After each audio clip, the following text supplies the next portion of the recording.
বিশ্বনবী পাগলের মতো একবার হাউজে কাউসারে যাবেন, একবার সিরাতে যাবেন, একবার পুলসিরাতের দিকে, একবার হাউজে কাউসারের দিকে পাগলের মতো দৌড়াতে থাকবেন। তার কোনো গুনাহগার উম্মত যাতে জাহান্নামে ঢুকে না যায়, সেদিন কেউ সুপারিশ করতে পারবে না বিশ্বনবী ছাড়া।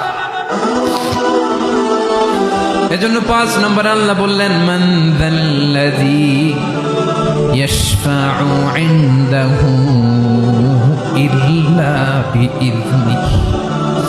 কার সাহস আছে, কার এত বড় বুকের পাটা কিয়ামতের কঠিন দিন আল্লাহর সামনে দাঁড়িয়ে সুপারিশ করবে? কারো ক্ষমতা নেই, কারো ক্ষমতা নাই। বিশ্বনবী সেদিন সেজদায় পড়ে উম্মতের জন্য কাঁদবেন, সবাই কাঁদবে, নফসি নফসি, আল্লাহ আমারে বাঁচাও, আল্লাহ আমারে বাঁচাও। বিশ্বনবী বলবেন, উম্মতি উম্মতি। বিশ্বনবী আমার জন্য কাঁদবেন, আপনার জন্য কাঁদবেন।